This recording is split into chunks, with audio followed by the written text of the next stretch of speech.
Hi students, good morning. இன்றைக்கி நம்ம பார்க்க போகிற பாடம் பிஹெச்பியினுடைய நிபந்தனை கூற்றுகளை பற்றி பார்க்க போகிறோம். பிஹெச்பிங்கிற லெசன் 2 படிச்சிட்டோம். ஒன்று சாதாரணமாக என்ன அதனுடைய இன்ட்ரோடக்ஷன் பார்த்தோம். அதை எவ்வாறு நம்ம எதில் பயன்படுத்தணும், எப்படி பயன்படுத்தணும், அதனுடைய தொடரியல் எப்படி இருக்கணும், பிஹெச்பி ஏன் பயன்படுத்தப்படுகிறது, அது ஸ்கிரிப்டிங் மொழி, அது பயனாளர் சார்ந்ததா சேவையாளர் சார்ந்ததா அப்படிங்கிறதெல்லாம் பார்த்தோம். அதனுடைய உள்ள செயற்குறிகள் இதெல்லாம் எத்தனாவது பாடம்? 4வது பாடத்தில் பார்த்துட்டோம். 5வது பாடத்தில் செயற்கூறு அணிகள் அப்படிங்கிற ஒரு பாடத்தை பார்த்தோம். இப்போ நம்ம பார்க்க போகிற பாடம் என்ன அப்படின்னு சொல்லி பார்த்தோம்னா பிஹெச்பி என்னுடைய நிபந்தனை கூற்றுகள். எல்லாமே நம்ம லாஸ்ட் இயர் பார்த்த அந்த ஸ்கிரிப்டிங் மொழி, நம்ம ஜாவா ஸ்கிரிப்ட் நீங்கள் படிச்சிங்க. அந்த ஜாவா ஸ்கிரிப்டில் படித்த அதே மாதிரி தான் இங்கேயும் நம்ம படிச்சுட்ருக்குறோம். அதனால் ஓரளவு உனக்கு அறிமுகமான சில வார்த்தைகள் தான் இந்த பாடங்களில் இருக்கும்.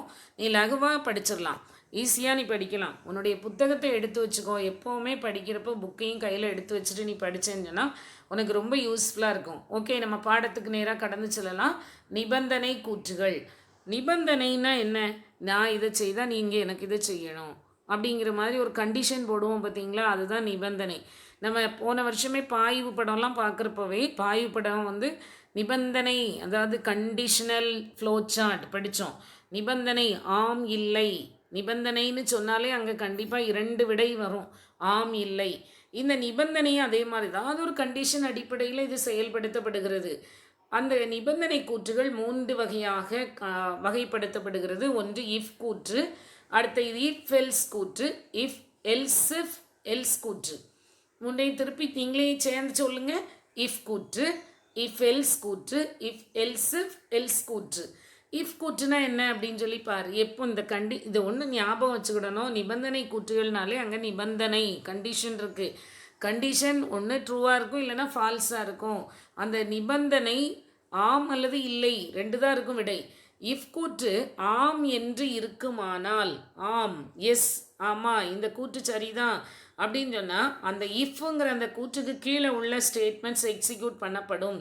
இஃப் இட் இஸ் ட்ரூ, அந்த கண்டிஷன் ட்ரூவாக இருந்தது அப்படின்னு சொன்னால் அந்த கூற்றின் அடிப்படையில் அந்த கூற்று அந்த பிராக்கெட்டில் உள்ளது எக்ஸிக்யூட் ஆகப்படும்.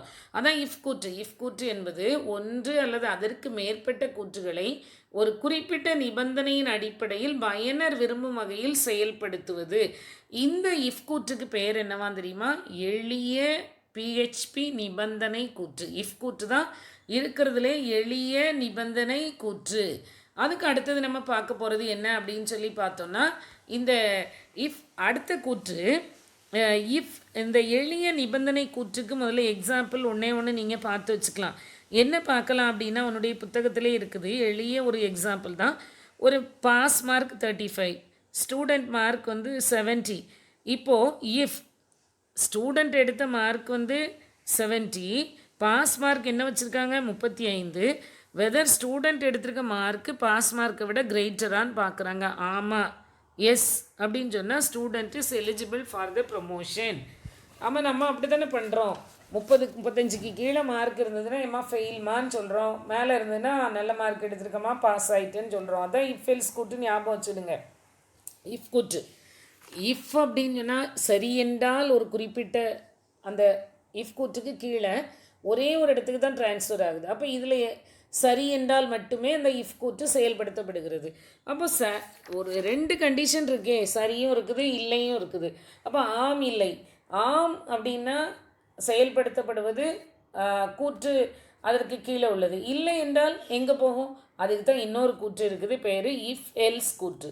இந்த இஃப் எல்ஸ் கூற்று இந்த இஃப் எல்ஸ் கூற்று 2 காரணிகளை கொண்டிருக்கு. ஒன்று, நிபந்தனை ஆம் என்றால் அந்த இஃப் கூற்றுக்கு கீழே உள்ள அந்த அடைப்புக்குறியில் என்ன கூற்றுகள் இருக்கோ அதை செயல்படுத்தும். இல்லை என்றால் அந்த நிபந்தனை இல்லை என்ற விடையை தருமானால் எல்ஸ்னு ஒரு கீவேர்டு இருக்குது பாரு, அந்த கீவேர்டுக்கு கீழே உள்ள கூற்றுகள் செயல்படுத்தப்படும். புரியுதா? இப்போ இஃப் ஆம் என்றால் அந்த கண்டிஷன் எஸ் அப்படின்னு அர்த்தம். அந்த கண்டிஷன் அதுக்கு கீழே உள்ளதில் அந்த அப்படியே வெரி நெக்ஸ்ட் ஸ்டேட்மெண்ட்ஸை ஃபாலோ பண்ணும். இல்லை என்றால் அடுத்த ஸ்டேட்மெண்ட்ஸை. இஃப் கூற்று என்பது ஒன்று அல்லது அதற்கு மேற்பட்ட கூற்றுகளை ஒரு குறிப்பிட்ட நிபந்தனையின் அடிப்படையில் பயனர் விரும்பும் வகையில் செயல்படுத்துவதாகும். நிபந்தனை சரியென்றால் இஃப் குறியீட்டின் தொகுதியும் தவறு எனில் எல்ஸ் தொகுதியும் செயல்படுத்தப்படும். இஃப் இது முன்னாடி ஒன்று படித்தோம், எளிய பிஹெச்பி கூற்றுன்னு சொன்னேன். அது ஒரே ஒரு கண்டிஷனுக்கு தான் அது ஆன்சர் பண்ணுது. சரின்னா மட்டும்தான் அது செயல்படுத்தப்படுகிறது. அடுத்தது பாரு, இஃப் எல்ஸ் வந்து 2 காரியங்களை செய்யுது. ஒன்று சரின்னு செய்யும், இல்லைன்னு செய்யும். ஆம்னா அந்த இஃப்க்கு கீழே உள்ளதையும், இல்லை என்றால் எல்ஸுக்கு கீழே உள்ளதையும் செயல்படுத்தும். இப்போ அதே எக்ஸாம்பிளுக்கே வருவோம். பாஸ் மார்க்கு 35, ஸ்டூடெண்ட் எடுத்த மார்க்கு 70. அப்போது ஸ்டூடெண்ட் எடுத்த மார்க்கு 70. இப்போது என்ன கேட்குறாங்க, கொஸ்டின் என்ன கேட்குறாங்க, whether student mark is greater than pass மார்க்கா அப்படின்னு கேட்டிருக்கு. ஆமாம், yes, student is eligible for promotion. இப்போ ஒருவேளை ஸ்டூடெண்ட் எடுத்த மார்க்கு 75, 70ன்னு இல்லாமல் 15ன்னு வச்சுக்கோங்க. அப்போ என்ன ஆகும், கண்டிஷன் தவறாகுது. ஸ்டூடெண்ட் மார்க்கு 15 நம்ம எடுக்க வேண்டிய மதிப்பெண் என்னது, பாஸ் மார்க்கே 35. அப்போ 15 35 விட பெரியதா அப்படின்னு ஒரு கேள்வி எழும்புது.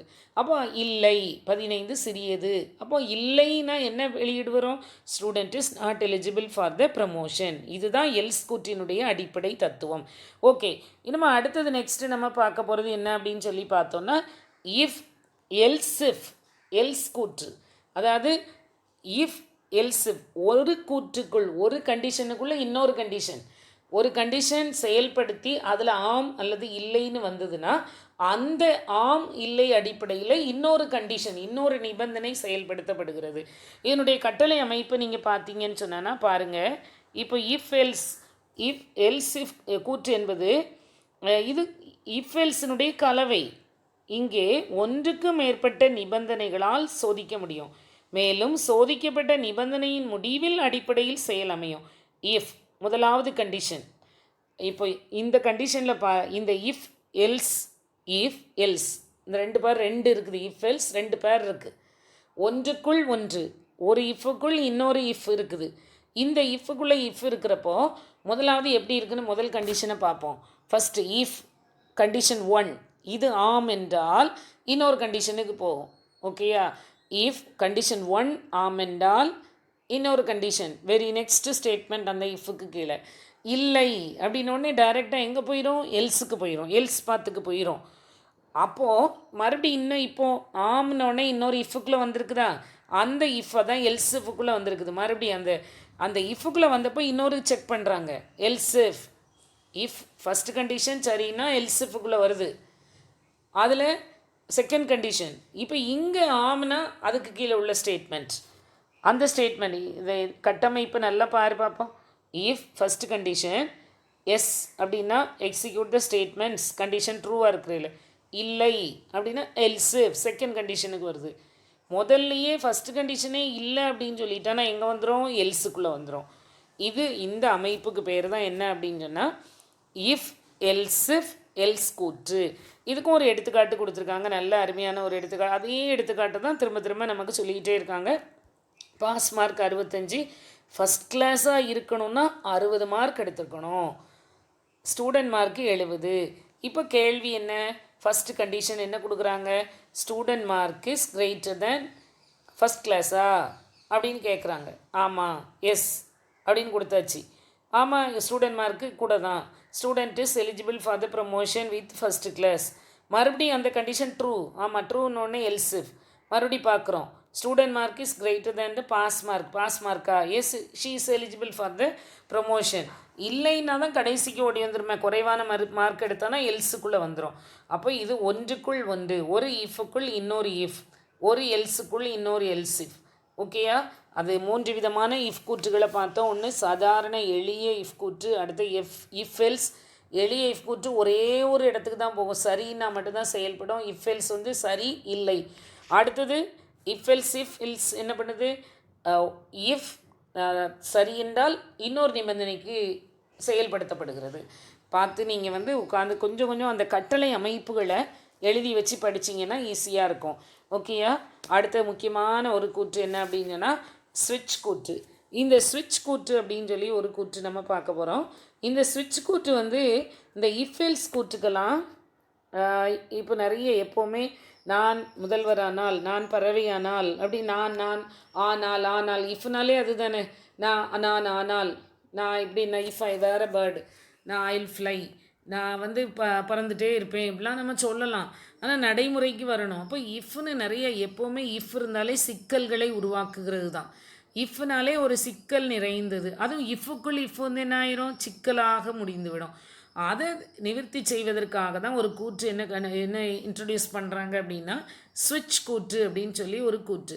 இந்த ஸ்விட்ச் கூற்றுவை பற்றி பார்க்குறப்போ பாரு, ஸ்விட்ச் கூற்று இந்த ஒரு வார்த்தை நீ படித்தாலே போதும். பல்வேறு நிபந்தனைகளின் அடிப்படையில் பல்வேறு செயல்களை செய்கிறது. பல்வேறு நிபந்தனைகளின் அடிப்படையில் பல்வேறு செயல்களை இது செய்கிறது. ஸ்விட்ச் கூற்றினுடைய கட்டமைப்பு பார்த்தேன்னு சொன்னால் இது எப்படி இருக்கும் அப்படின்னு சொன்னால், ஸ்விட்ச் ஆஃப், ஸ்விட்ச் கீவேர்டு ஸ்விட்ச் ஆஃப் பிராக்கெட் என் தொடங்குது. கேஸ் லேபல் 1:, கேஸ் லேபல் 1:, அப்புறம் பிராக்கெட், அது உள்ளுக்குள்ளே எத்தனை ஸ்டேட்மெண்ட்ஸும் எழுதலாம். ஒன்றுக்கு மேற்பட்ட ஸ்டேட்மெண்ட்ஸ் இருந்ததுன்னா பிராக்கெட்ஸ் போடணும். எல்லா கேஸ் அப்படிங்கிற அந்த கேஸ், ஒவ்வொரு கேஸும் ஒன்றாவது கேஸுக்கு ஒரு பிரேக் இருக்கும், ரெண்டாவது கேஸுக்கு ஒரு பிரேக் இருக்கும், மூன்றாவதுக்கு இருக்கும். எத்தனை கேஸ் ஸ்டேட்மெண்ட்ஸும் எழுதலாம். அடுத்தாப்பில் இன்னொரு கீவேர்டு இருக்குது பாரு. இந்த ஸ்விட்ச் கூற்றில் கீவேர்ட்ஸ் நிறைய இருக்குது. எல்லாத்தையும் கரெக்டாக பார்த்து சொல்கிறேன் என்னன்னுட்டு. ஸ்விட்ச் ஒரு கீவேர்டு, கேஸ் லேபல் அது ஒரு கீவேர்டு, அடுத்தது பிரேக் ஒரு கீவேர்டு, டிஃபால்ட் ஒரு கீவேர்டு.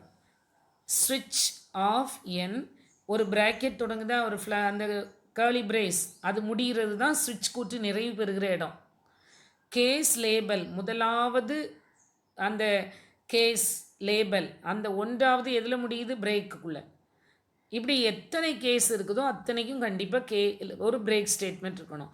பிரேக்குன்னு ஒரு வேர்டு, இது ஒரு முக்கியமான வார்த்தை. இந்த பிரேக் ஸ்டேட்மெண்ட் எதுக்காக பயன்படுது அப்படின்னா, 2 வீலரில் போகிறப்ப நம்ம கையை பிடிக்கிறோம், பிரேக்கு எதுக்கு பிடிக்கிறோம், நிறுத்து, போதும், அதானே அர்த்தம் அதுக்கு. அப்போ பிரேக் அப்படின்னு சொன்னாலே ஒரு டெர்மினேஷன், அங்கே ஒரு ஹால்ட்டு. அப்போ முதலாவது கேஸ் ஸ்டேட்மெண்ட் எக்ஸிக்யூட் ஆனதுக்கப்புறமா அந்த பிரேக்கை பார்த்தான்னா அர்த்தம் என்ன தெரியுமா, இந்த ப்ரோக்ராம் இனி இந்த பிரேக்குக்கு கீழே எக்ஸிக்யூட் பண்ண வேண்டாம், இதோடு ஸ்டாப் பண்ணிவிட்டு கடைசியாக அந்த சுவிட்சுக்கு ஒரு பிரேக், அந்த ப்ராக்கெட் இருக்கா, கர்லி பிரேஸ், அதுக்கு கீழே என்ன ஸ்டேட்மெண்ட் இருக்குதோ அங்கே போயிரு. அதான் அதை லீட் பண்ணுது. அப்போ பிரேக் எங்கே பார்த்தாலும் அந்த பிரேக் ஸ்டேட்மெண்ட்டுக்கு பின்னாடி என்ன இருக்குதோ அதை எக்ஸிக்யூட் பண்ணாது. நல்லா தெரிஞ்சுக்கிடணும். பிரேக் ஸ்டேட்மெண்ட் ஒரு ஹால்ட்டு, டெம்பரரி ஹால்ட்டு. எங்கே டெம்பரரியாக ஹால்ட் பண்ணுது, அந்த பர்டிகுலர் ஸ்டேட்மெண்ட்டை விட்டு அது அந்த மடக்கை விட்டு வெளியே வருகிறது. அப்படியே வெளியே எங்கே சுவிட்ச் எங்கே நிறைவு பெறுகிறதோ அந்த கூற்றுக்கு கீழே வந்துடும். ஓகேயா? இதுக்கு ஒரு எக்ஸாம்பிள் கொடுத்துருக்காங்க பாரு. என்ன எக்ஸாம்பிள்னா, ஒரு கலர் எக்ஸாம்பிள் கொடுத்துருக்காங்க. Favourite colour red. எல்லா மாறிகளும் டாலரில் தான் தொடங்கும். ஸ்விட்ச் டாலர் ஃபேவரேட் கலர். இப்போ ரெட்டுங்கிற வார்த்தை கேஸ் ஸ்டேட்மெண்ட்டில் இருக்குது. கேஸ் ரெட்டுன்னு கொடுத்தோடனே விடை என்ன வரும், எக்கோங்கிற ஸ்டேட்மெண்ட்டுடைய பயன்பாடு திரையில் காண்பிக்கும். Your favourite colour is red. Print பண்ணிடும். அவ்வளோதான், முடிஞ்ச உடனே ப்ளூவை எக்ஸிக்யூட் பண்ணாது, க்ரீனை எக்ஸிக்யூட் பண்ணாது, அதுக்கு பின்னாடி உள்ள ஸ்டேட்மெண்ட்டெல்லாம் பார்க்காது. காரணம் அந்த கேஸுக்கு இப்போ அந்த ஒவ்வொரு கேஸ்லேயும் பிரேக் இருக்குது. ஒருவேளை favourite colour is equal to க்ரீனுன்னு கொடுத்துருந்தாங்கன்னா ரெட்டையும் பார்க்காது, ப்ளூவையும் பார்க்காது. எதை தான் பார்க்கும், க்ரீனை மட்டும்தான் பார்க்கும். விடை என்ன வரும், யுவர் ஃபேவரேட் கலர் இஸ் க்ரீனுங்கிற விடை வரும். ஒரு பட்சத்தில் favourite colour is equal to orange அப்படின்னு கொடுத்துருக்காங்கன்னு வச்சுக்கிடுவோமே. அப்போ இந்த 3 கலரும் இங்கே உனக்கு இந்த நிரலில் கொடுக்கப்படலை. ரெட்டும் இல்லை, ப்ளூவும் இல்லை, க்ரீனும் இல்லை. அதில் எந்த மேட்ச் ஆகாது ஆரஞ்சு. அந்த வார்த்தை எந்த ஒரு கேஸ்லேயும் மேட்ச் ஆகலை. அப்போ என்ன செய்யும், உனக்கு டிஃபால்ட்டுங்கிற அந்த ஒரு ஆப்ஷன் இருக்குது. டிஃபால்ட் இந்த ஆப்ஷனுக்கு வரும். Echo your favourite colour is neither red, blue நார் க்ரீன். இந்த விடையை தரும். இப்போ புரியுதா? நம்ம கொடுக்கப்படுகின்ற வார்த்தையின் அடிப்படையில் எதுன்னு மேட்ச் பண்ணும். அப்படியே டிட்டோ மேட்சிங் மாதிரி தான் மேட்ச் பண்ணி, அதான் என்ன சொல்லியிருக்கு, பல்வேறு நிபந்தனைகளின் அடிப்படையில் பல்வேறு செயல்களை செய்ய இது பயன்படுகிறது. ஓகேயா? அப்போ ஸ்விட்ச் கூற்று ஒரு முக்கியமான கூற்று. இந்த கூற்றை நம்ம இஃப் எல்ஸுக்கு ஆல்டர்னேட்டிவாக பயன்படுத்திக்கிடும். இது வந்து ஒரு முக்கியம். இதை நம்ம படிச்சிடலாம். அடுத்து நெக்ஸ்ட்டு பார்த்தேன்னு சொன்னோன்னா நம்ம நினைவில் கொள்கிற காரியத்தையே படிப்போம். இஃப் கூற்றில் நிபந்தனை பூலியன் கோவை அடைப்புக்குறிகளுக்குள் இருக்கும். அதனைத் தொடர்ந்து ஒன்று அல்லது அதற்கு மேற்பட்ட வரிகளை கொண்ட குறிமுறை தொகுதி இருக்கும். இஃப் கூற்றில் பார்த்து வச்சுக்கோங்க. இஃப் எல்ஸ் 2 தொகுதி இருக்கும். இஃப் தொகுதி, எல்ஸ் தொகுதி. நிபந்தனை கூற்றுகள் நிரலாக்க மொழியில் பல்வேறு முடிவுகளுக்கு ஏற்ப பல்வேறு செயல்பாடுகளை செய்கிறது.